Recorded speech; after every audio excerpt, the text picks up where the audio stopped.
Bienvenue au groupe de recherche. Avec le groupe de recherche sur la forêt, on ouvre en fait le deuxième volet de notre programmation. Le premier volet, c'était sur les milieux humides. Le volet sur lequel on va travailler cette année, c'est tisser des liens à partir du matériau végétal. Et on avait identifié deux utilisations de la fibre végétale. On avait au départ identifié la vannerie traditionnelle. On a déjà commencé à travailler sur la deuxième utilisation qui est celle de la confection du papier, donc la production industrielle qui a contribué à fragiliser beaucoup les écosystèmes, notamment ici au Québec, et qui a évidemment une importance à la fois historique, culturelle, commerciale, sur tous les plans, hein, au niveau national et puis régional aussi, comme on va le voir avec la TUC tout à l'heure. Alors, la traversée a organisé un atelier sur le thème forêt, foresterie, autour donc, de la pâte à papier, mais pas uniquement. Donc, depuis la trave jusqu'à la confection du papier, il s'agissait de retisser des liens avec la forêt, avec le doximique, des Atikamekw, avec le papier. Je dis tout de suite qu'il y a un carnet de navigation qui sera publié à l'issue de cet atelier. Donc, on attend les textes pour décembre. Et sachez qu'il y a un travail en cours de ce côté. Alors, ce que je propose de faire ce matin, c'est un petit bilan de cet atelier. C'était du 2 au 4 septembre dernier, juste avant la rentrée. Je reprends un petit peu le texte de présentation. Je vais peut-être cibler certains points en particulier.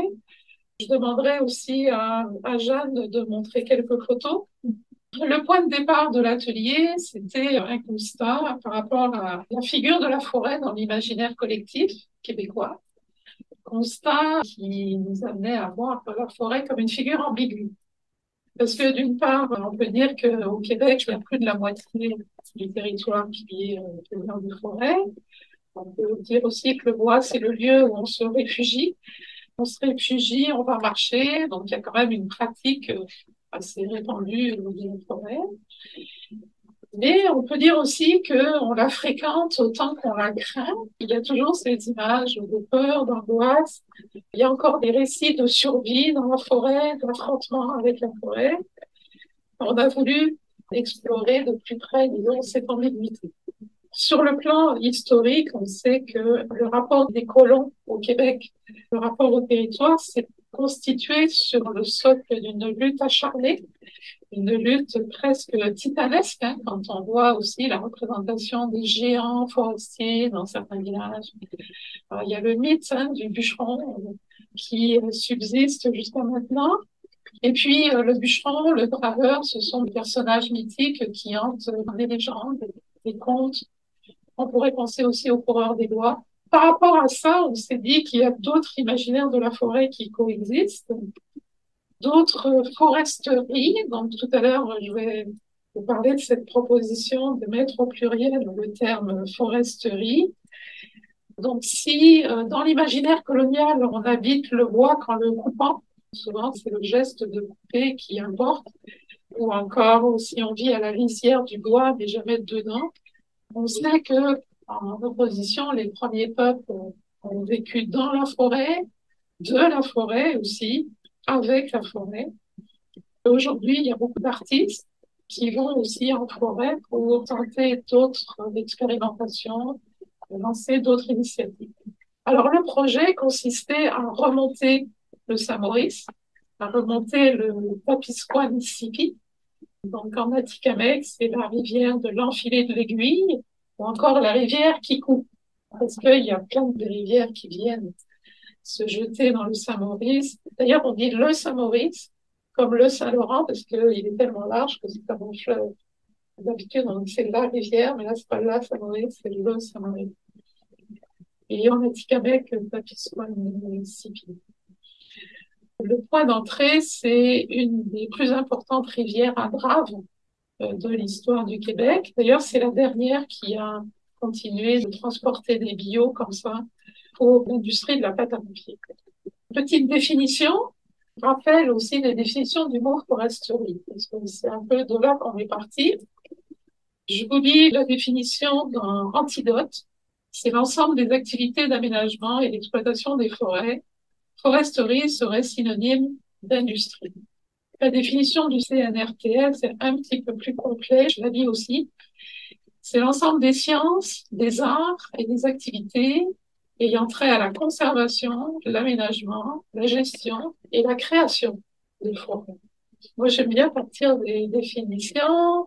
La réflexion s'est présentée de cette façon-là. D'abord, le suffixe ri ou ri, c'est pas toujours de l'industrie. Généralement, ça renvoie à un lieu. Pensez à la boulangerie, à la fin. Ou bien, le roman des marins, les marins ne savent pas nager, c'est des choueries, là où les bateaux s'échouent. On peut penser aussi à des pratiques, la sorcellerie, et aussi des lieux qui sont liés à des pratiques. Un lieu défini par la pratique. Dans les camps de bûcherons, il y a la cookrie. C'est là où on fait la cuisine. Même boulangerie, c'est là où on vend du pain. Des lieux qui sont liés à des pratiques. Donc, si on veut lire dans le mot foresterie, pratique de la forêt, on peut se dire qu'il y a plusieurs façons de pratiquer la forêt. Si on pense à la pratique du territoire, on n'est pas non plus obligé de s'arrêter à la dimension humaine, puisqu'il y a plein d'organismes qui pratiquent la forêt. On peut penser aux arbres, aux champignons, aux animaux, aux plantes. Donc, tous les vivants s'aménagent la forêt, aménagent la forêt d'une façon ou d'une autre. Je dois préciser que cette manière de mettre au pluriel les termes, ça nous provient surtout de l'un des organisateurs de l'atelier, Jean-Pascal Bilodeau, c'est cette proposition de mettre foresterie au pluriel. Donc, à partir du moment où on remet en question la définition de foresterie telle qu'on la retrouve dans le dictionnaire, qui suit surtout une logique d'exploitation, une logique d'aménagement, une logique qui a quand même conduit à l'épuisement des forêts, le saccage parfois, mais quand même une dimension critique aussi dans les projets au départ. Donc, à partir de ce moment-là, on peut se permettre d'ouvrir le sens, de mettre au pluriel et d'envisager d'autres logiques. Alors déjà, il y a des chercheurs qui travaillent sur la foresterie autochtone, par exemple, au CERF, là, il y a une chaire de recherche sur la foresterie autochtone. On a un certain infléchissement du terme de ce côté-là. Et après, si on fait un pas de côté, puis qu'on envisage la forêt comme un enchevêtrement, comme un écosystème, comme un lieu de vie où tout s'interpénètre, alors là, on peut s'interroger sur les diverses manières de pratiquer la forêt. C'est aussi de faire un pas de côté, c'est arrêter d'avoir simplement le point de vue humain comme centre de l'attention, mais essayer de comprendre aussi plus largement comment est pratiquer la forêt. Ça, c'était l'ancrage de l'atelier sur le plan des notions. L'atelier a commencé à Trois-Rivières et puis là, je vais demander à Jeanne si elle peut partager une photo. Ça, c'est donc les premiers jours de la rencontre Saint-Maurice. Là, on est vraiment au confluent de la rivière Saint-Maurice et du Saint-Laurent. Donc, les billots venaient assez loin. On aurait pu remonter plus loin jusqu'au barrage Gouin. Donc, ils ont descendu la rivière pendant 150 ans. On était face à la cheminée de la dernière papetière qui existe encore. Trois-Rivières, c'était la capitale de l'industrie de la papier, capitale mondiale même à une certaine époque, ce qui est vraiment pas rien.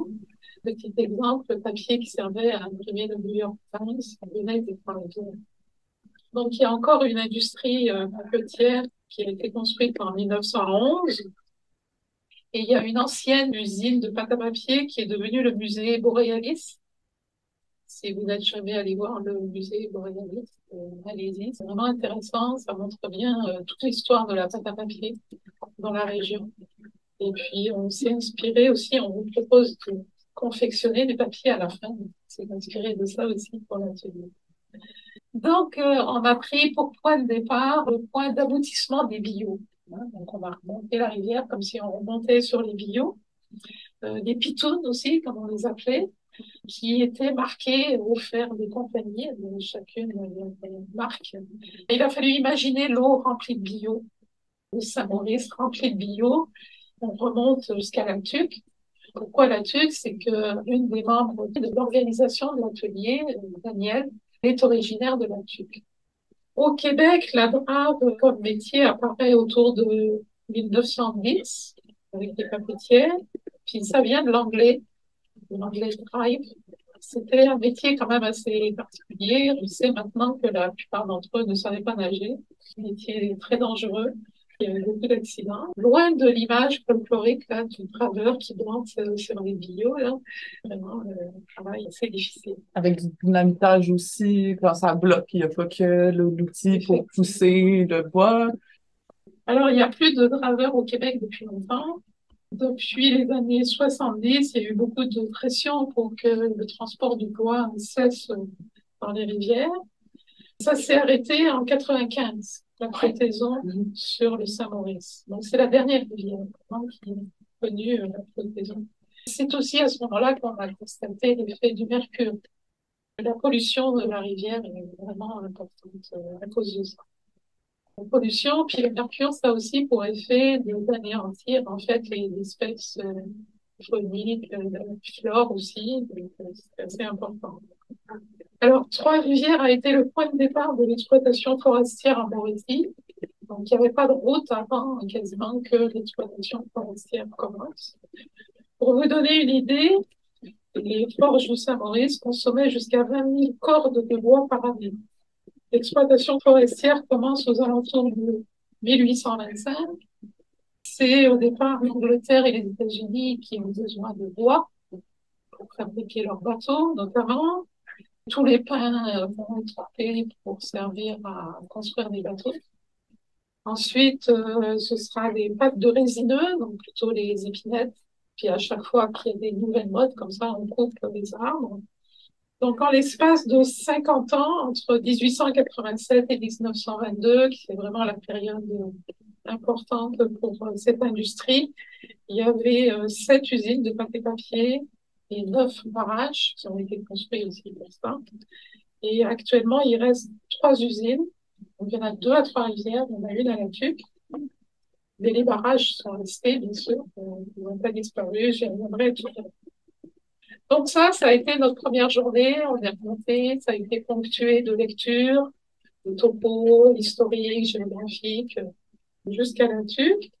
Le deuxième jour, ça a été l'occasion d'entrer dans la forêt. Donc, on a d'abord fait un bain de forêt, un bain de mousse. Et c'est Yannick qui a organisé. Je te laisse en parler. En fait, c'était un bain de mousse plutôt sensoriel, méditatif, basé un peu sur les lectures autour de ce qu'on appelle les bains de forêt, réinterprété parce qu'on avait quand même un temps assez limité. Mais la particularité était que on avait choisi un site un peu ouvert dans une forêt plantée, mais où il y avait un ensemble de mousses. Les participants sont vraiment immergés dans ce lieu-là et même pieds nus. Donc, c'était une expérience, je pense, assez intéressante pour les participants. Ça, c'est une branche. Il fallait au début créer un seuil, donc laisser ses pensées, puis passer le seuil avec la branche qu'on a mis au sol. Et à partir de ce seuil-là, l'idée, c'était vraiment d'être présent, attentif au ressenti et vraiment d'explorer la forêt d'une manière très, très, très lente. La forêt aussi dans son côté microscopique. Il y avait aussi la présence des autres qui était intéressante. Chacun avait un comportement, une attitude assez engagée en fait dans des mouvements différents d'équilibre, d'exploration, sentir la mousse. Donc c'était aussi intéressant, pas juste comme une expérience solo, mais une expérience aussi collective de voir les autres changer un peu de manière d'être au contact de cet environnement. Donc, vraiment d'aller chercher aussi, pas juste de cueillir, mais aussi de voir les allers-retours entre ce qu'on perçoit, mais aussi le dialogue qu'on peut établir avec l'environnement, donc dans un double sens. Alors, voilà le sentier. Et Alors, puis, c'était dans une petite tranchée, les lichens aussi. Mhm.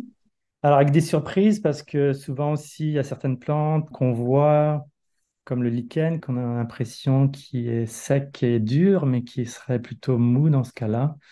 Une invitation aussi à explorer le microscopique, comme je disais, mais aussi le tactile, les odeurs, les différentes formes de mousse aussi qu'on n'a peut-être pas l'habitude de voir, qu'on prend du temps à les découvrir, les insectes, les champignons aussi en forme de mousse.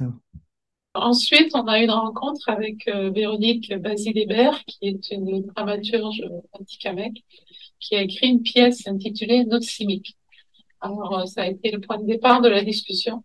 Qu'est-ce que note cynique? Donc, c'est un mot qui veut dire dans la forêt, dans la nature, mais son sens le plus profond, elle nous a expliqué que c'était là d'où vient notre sang. Le suffixe mic, c'est d'où vient mon sang. Donc, note cynique, là d'où vient le sang.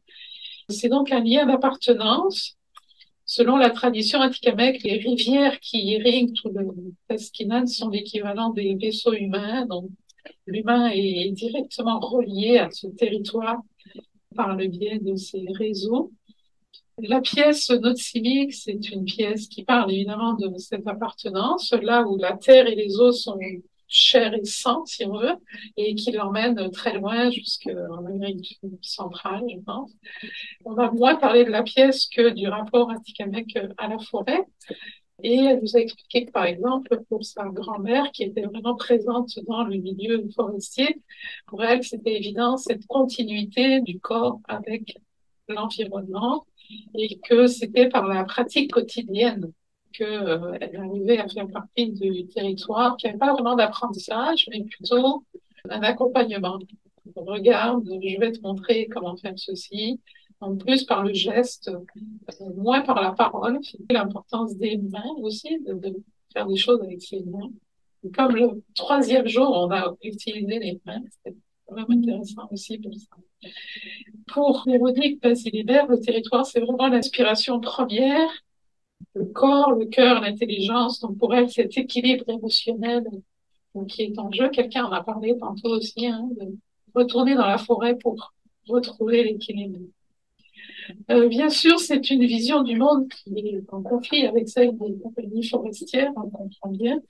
Donc, il y a aussi des conflits, vous avez peut-être entendu parler des conflits cet été, il y a eu des barrages de route notamment, puisqu'il y a une compagnie qui est allée couper sur une terre les familles autochtones faisaient notamment du sirop d'érable sans prévenir. Donc, c'est une guerre économique, évidemment.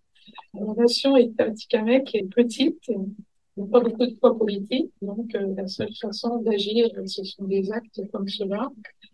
Elle nous a aussi rappelé que le peuple atikamekw était assez réservé, assez doux de manière générale, et que ça a été souvent vu comme une marque de faiblesse. Alors, donc, pour les compagnies, les arbres qui sont à préserver, ben, c'est comme un déficit, c'est une logique comptable pour eux, donc c'est pas logique de laisser des arbres si on peut les exploiter. Tandis que pour les Atikamekw, ben, c'est vraiment le lieu de vie, hein, le domaine qui est indispensable. Il y a des ententes d'harmonisation, nous a-t-elle expliqué, avec les compagnies forestières, mais très souvent, des compagnies passent par-dessus ces ententes d'harmonisation, donc ça crée beaucoup de problèmes. Elle nous a parlé aussi de la pollution du Saint-Maurice, avec les écorces. En fait, c'est les écorces qui sont trouvées dans le fond de la rivière et qui ont changé l'écosystème, qui ont tué la flore et la faune. Mais le pire encore, ce sont les barrages hydroélectriques. Quand le réservoir Boin a été conçu, aménagé, il y a un village qui a été inondé, le village de d'Obidjiwan, sans que les gens soient à peine prévenus, disons. C'est une tragédie dont personne n'a entendu parler. Nous, on a travaillé, on a fait des recherches, puis là, tout d'un coup, on s'est aperçu de ça, mais c'était pas un élément historique vraiment connu, même pour l'histoire de la région. Pour vous donner une idée aussi, imaginez que des forêts entières ont été inondées avec la construction de ces barrages. La décomposition a généré du mercure et il y a eu des agents du gouvernement qui passaient dans les communautés atikamekw qui donnaient 20 dollars par couette de cheveux. Et ça servait à mesurer le niveau de mercure dans l'eau. C'est quand même une anecdote assez terrible. J'avais noté aussi que Véronique a dit que quand le niveau de l'eau est monté, les rivières ont arrêté. Elle n'en parlait plus, en fait. Effectivement. Et que ces rivières sont des artères de vie. Tout à fait. Alors, ça a participé d'ailleurs à notre réflexion parce qu'on avait donné le sous-titre Dénouer l'embâcle. L'embâcle, c'est quand même propre au Québec aussi. Chaque année, il y a des embâcles au printemps. La Loire ne fait pas d'embâcle. C'est aussi une réalité qui est liée à la drave, dont on a parlé tout à l'heure, qui était une activité majeure au cours du XXe siècle. C'est un terme technique aussi dans la drave qui désigne l'accumulation des troncs dans le boulot des troncs d'une rivière. Donc, c'est vraiment ce que le métier de graveur vous a empêché. Hein. On était là pour aider, en tout cas, à éliminer les arbres des embâcles, dénouer les embâcles. Et puis, j'ajouterais que l'histoire de la forêt est liée à l'histoire des rivières, mais aussi à la foresterie du castor. Puisque si on utilise le terme de foresterie pour les pratiques de la forêt, le castor est un élément essentiel parce que c'est en observant le castor, ça y est, avec des troncs qui coupent avec ses dents qu'on a eu l'idée de faire des barrages. J'imagine que c'est parti de cette observation du castor. Sauf que l'impact du castor sur la forêt, évidemment, est beaucoup moins que la drave ou qu'un barrage hydroélectrique. Quelques mots sur le réservoir Gouin, qui nous a occupés aussi. On s'est arrêté au barrage de la Tuque. Et là, c'est Jean Pascal qui a fait un topo sur le barrage, sur le réservoir Gouin. Ça a été le premier projet de la Commission des eaux courantes du Québec en 1913. Et à l'époque, c'était le plus gros projet de barrage du monde. Ce qu'il faut savoir aussi, c'est qu'en fait, il ne servait pas juste à produire de l'électricité, c'était aussi pour permettre le flottage du bois. Il fallait réguler le débit de l'eau qui variait beaucoup trop. L'embâcle, qu'est-ce que c'est? Ben, c'est ce qui bloque, c'est ce qui empêche l'eau de couler, c'est ce qui fige, c'est ce qui anéantit la fluidité aussi. Et puis j'ajouterais, c'est ce qui empêche d'accéder à la forêt. Puisque là, on a vu aussi l'embâcle sur un plan symbolique. Et je cite Jean Pascal de son texte sur l'embâcle, la géopolitique de l'embâcle. Il y a un embâcle symbolique, psychique, politique, qui s'est constitué sur la rivière de notre destin commun. Et cet embâcle nous empêche d'accéder à la forêt, que j'entends ici à la fois dans le sens littéral et littéraire. Et la première série de billots de l'embâcle, c'est dans cet emballement qui a lancé des milliers de nos ancêtres sur le chemin des grands chantiers nationaux, chantiers qui ont encore aujourd'hui notre imaginaire de la forêt. Dans ce rapport qu'on a envers ces ancêtres qui ont scié, sué, dragué, gelé, enduré les mouches, les conditions dans les camps qui revenaient à temps pour semer et qui, quand ils avaient le temps, défrichaient pour continuer à construire. L'embâcle est donc mental. Il est fait de notre incapacité à voir la forêt autrement que comme une ressource, de n'y voir que ce qu'on peut y produire ou y extraire, électricité, bois, aujourd'hui tourisme, villégiature ou encore produits forestiers non ligneux. Donc un autre élément de cet embâcle, c'est l'incapacité à accepter la part enchevêtrée de nos destins. On a lu un article de la Société d'histoire Atikamekw qui rappelle que pour bon nombre d'Atikamekw, en fait, ils ont travaillé aussi comme travailleurs forestiers, comme bûcherons, graveurs, raftman, comme on les appelait aussi, qu'ils ont dû eux aussi se coudre à la rivière. Donc, on a exploité aussi cette métaphore de la couture pendant l'atelier et que dans le fond, il y a là aussi un certain aveuglement. Parce que dans l'histoire qu'on raconte des draveurs, des bûcherons, on ne compte pas d'autochtones, en général, même parmi les personnages.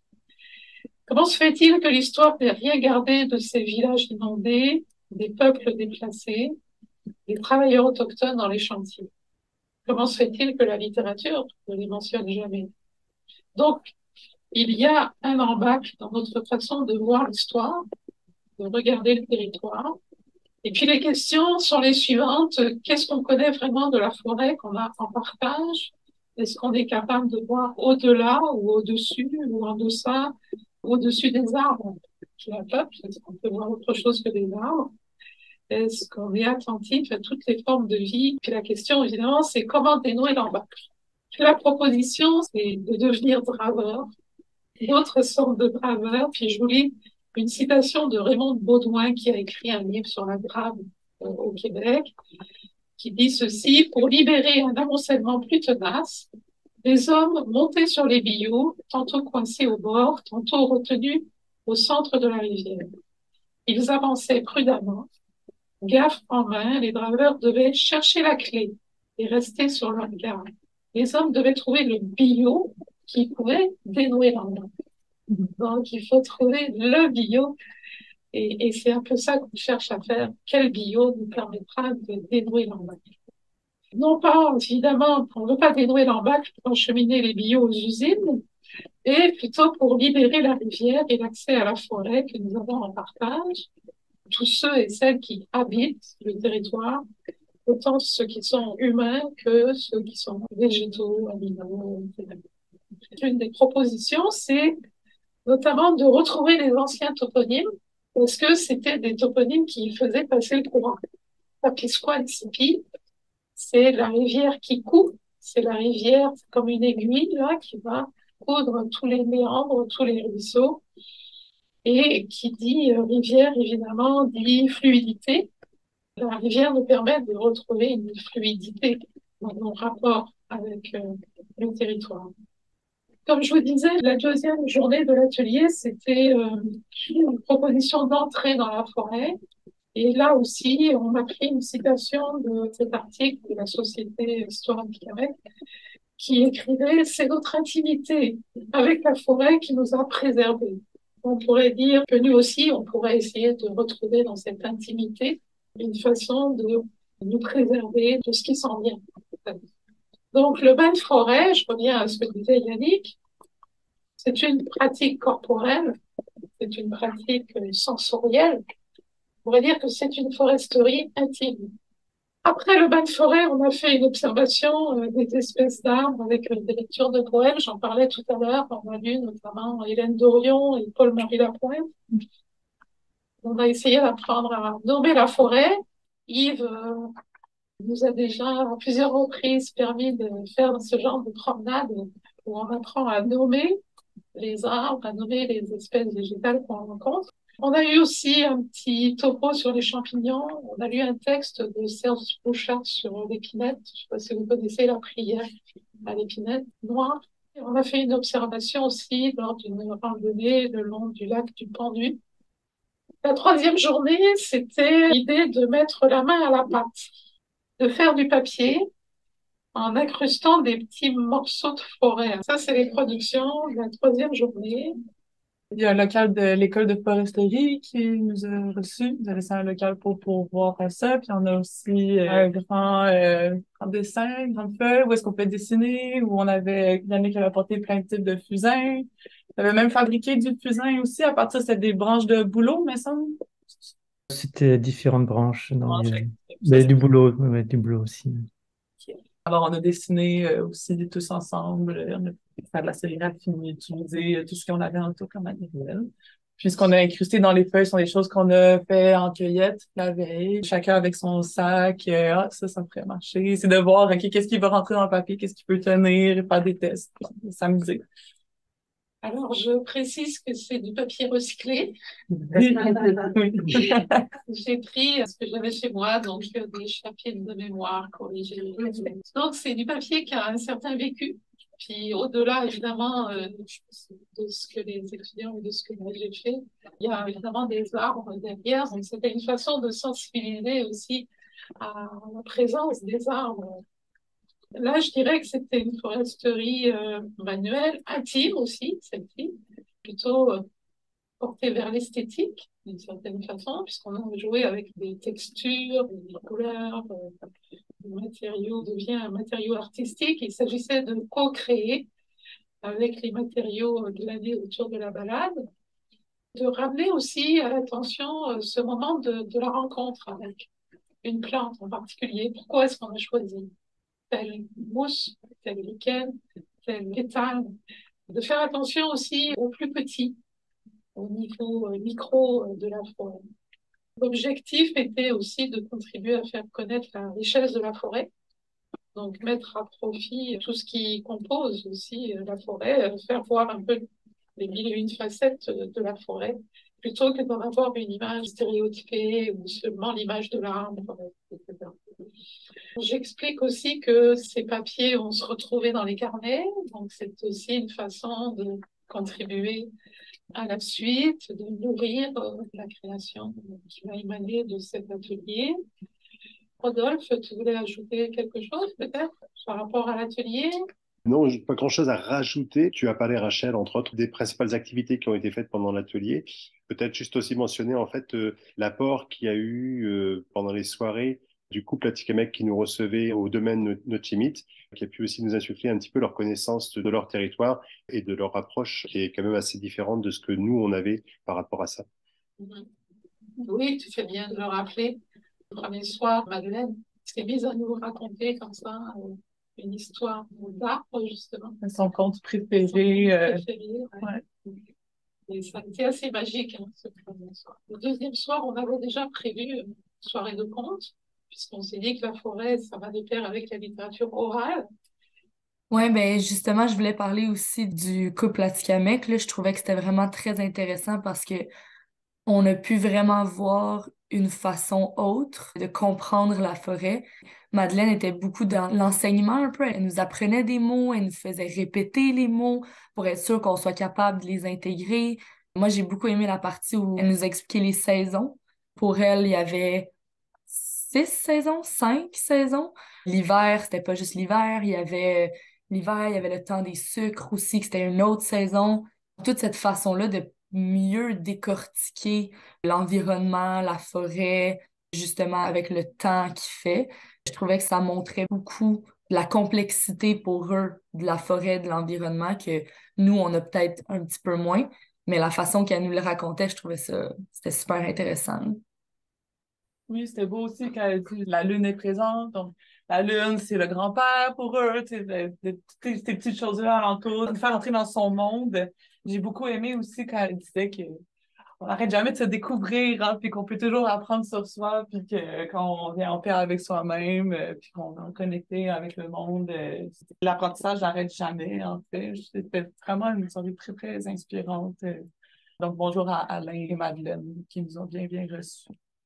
Alors, est-ce que vous avez des questions? Et moi, je voulais peut-être juste ajouter quelque chose que Véronique a dit, que j'ai beaucoup aimé, parce que pour les Atikamekw, le tambour est sacré. Sa grand-mère disait qu'on a 2 oreilles et une bouche, donc on écoute 2 fois plus qu'on parle, mais qu'on a aussi des tambours dans nos oreilles, et puis ce tambour nous aide à ressentir le monde, écouter, à faire des choix. Et je trouvais que c'était très, très beau. Pour partager quelque chose qui me fait penser à cet atelier-là de fabrication du papier, puis qui me fait penser à la question de la foresterie intime que je trouve particulièrement intéressante puis éclairante, où j'en suis dans mon parcours, mais à la lumière de tout ce que vous avez raconté. J'ai une de mes amies qui est artiste, puis un de ses projets qu'elle a fait à un moment donné, c'était, elle a déchiqueté tous ses journaux intimes des 5, 7, 10 dernières années. Elle avait des sacs et des sacs, puis elle invitait les autres. Donc, ça me fait penser à la question du partage puis de la co-construction, à faire, notamment faire du papier avec les morceaux de ces journaux-là, mais également à écrire des poèmes. Elle avait découpé aussi des mots au hasard, puis elle avait une autre poche avec je sais pas combien de mots, et elle invitait certaines personnes qui étaient intéressées, pas seulement ses amis, mais à piger dans son intimité, à recréer un support à partir de ce papier-là, et ensuite, après, pour les personnes qui voulaient, à écrire des poèmes par collage à partir de ces mots-là. C'est pas très lié à la forêt, mais je trouve qu'il y a quand même vraiment quelque chose de très, très évocateur. Puis en plus, après, si on se remet en contexte le papier, c'est l'arbre et tout, il y a comme vraiment une question de partage puis de connexion que je trouve vraiment intéressante. Fait que je voulais juste partager ça. Oui, c'est peut-être une question un petit peu plus terre à terre, mais tu as mentionné qu'il y avait encore 3 entreprises qui font du papier. L'utilisation du papier est en déclin pour différentes raisons. Est-ce qu'ils ont parlé de l'avenir de cette industrie qui est le papier et de noter qu'un grand nombre de papiers recyclés qui est envoyé au Québec subit un autre contre-coup dans les rivières, qui est le désancrage, qu'on appelle l'enlevé de l'encre. Et ça a un effet pervers sur nos lacs. C'est juste à noter que le papier recyclé est une chose importante à faire, mais beaucoup des journaux américains envoyaient le papier journal au Québec et il fallait le désancrer qui polluait nos rivières. Il faut mettre les choses en perspective par rapport à son développement du recyclage, mais aussi de connaître Où est l'orientation et la vocation de développer l'industrie ou des papetières dans le moment? Est-ce que vous avez discuté de ça durant la traversée? Au début, on avait pensé proposer la visite du musée Boréalis, parce que c'est là qu'il y a vraiment des ressources pour tout ce qui concerne l'industrie du papier. Il y a vraiment beaucoup d'informations. On a manqué de temps, donc on a décidé de ne pas le faire, mais de proposer aux gens d'y aller par eux-mêmes. Mais oui, c'est une question qui mériterait effectivement d'être explorée davantage. Un autre sujet, l'origine du mot pitoune. L'origine du mot pitoune, j'imagine que toi, tu la connais. Vas-y. À vrai dire, c'est un terme technique qui décrivait un bio. Les bio qu'on parle de pitoune, c'est 4 pieds. Quand tu as mentionné les cordes de bois, là, vous avez mentionné 20 000 cordes de bois, c'était 4 pieds par 4 pieds par 8 pieds, ce qui est la corde de bois traditionnelle dans l'univers forestier. Le mot pitoune, l'origine est variable, elle fait référence à un terme technique, mais elle fait aussi un dérivé de la forme Happy Town, parce que les draveurs devaient, disons, après une longue session, une longue période à l'hiver, les gens se dirigeaient vers une ville et ils décrivaient comme Happy Town pour faire la fête et peut-être faire des rencontres. Les rencontres sont devenues des gens de bonne mœur que les draveurs rencontraient, d'où vient le terme pitoune qu'on peut reconnaître aujourd'hui dans le vocabulaire. Fait que c'est encore varié, mais ça vient de l'anglais Happy Town. Juste une dernière intervention. Là, en fait, c'est comme une image un peu terrible, mais le 20 $ pour les cheveux, Oui. Ça fait vraiment, excusez, mais ça fait scalp un peu. C'est épouvantable. C'est comme un imaginaire du Far West où on ramène les cheveux. Non, puis en plus, mesurer le mercure. Ouais, c'est ça. D'une violence, c'est violent. Ben, toute l'histoire est une histoire de violence. C'est au moment où ils ont arrêté. Je pense que c'est dans les années 70 qu'ils ont commencé à questionner en fait l'effet de la drogue et puis la présence du mercure dans l'eau. Je ne sais pas si Yves a des réponses à ces questions-là. À quel moment est-ce qu'on s'aperçoit qu'il y a une pollution importante à cause de la drogue? Répondre vite, c'est surtout dans la chair de poisson que ça a été développé. Ils ont noté une augmentation du mercure dans la chair de poisson. Les Premières Nations étaient des grands consommateurs de poissons et c'est là que l'accumulation du mercure a pu être décelée chez les gens qui étaient consommateurs, mais c'est carrément le poisson qui est atteint dans un premier temps, puis ensuite, c'était de voir sur la chaîne trophique comment la progression du mercure se fait. Et tu connaissais cette pratique d'aller couper les cheveux pour vérifier? Non, c'est tout à fait horrible comme conception. Je sais qu'il y avait différentes façons d'aller chercher l'information parce que le cheveu accumule des produits, des toxiques que s'y retrouvent. C'est une analyse commune. Est-ce que ça aurait été des analyses de sang? Je ne sais pas, mais on sait que le cheveu est un indicateur de toxines. Je trouvais que c'était un atelier vraiment sur la présence. Présence, si on regarde un peu les définitions, les synonymes, c'est plus existence, faire, réalité, être réel. Je trouvais qu'il y avait beaucoup de personnes qui parlaient d'imaginaire de la forêt. Si on prend la définition d'imaginaire, c'est ce qui n'est pas réel. Fantasmagorique, fictif, mythologique, irréel, fantastique, etc. Donc c'était pris peut-être dans le sens de vision collective, mais je trouvais qu'il y avait une sorte d'ambivalence quand même à ce niveau-là. L'imaginaire a d'autres sens. C'est pas forcément le sens de l'irréel qui prédomine, en tout cas en ce qui me concerne. Chacun a son propre imaginaire de la forêt et c'est aussi le filtre à travers lequel on voit la forêt. Ça nous habite. Même si on est en pleine présence, on a aussi toutes sortes de filtres qui nous habitent et qui font qu'on va voir certaines choses et pas d'autres. C'est aussi ce travail-là des imaginaires et des représentations qui est en jeu dans l'atelier, même si on fait une immersion sensorielle. Je profite des quelques minutes qui restent pour vous dire à bientôt pour ceux qui sont en ligne. Donc, j'espère qu'on vous verra régulièrement. Bonne semaine.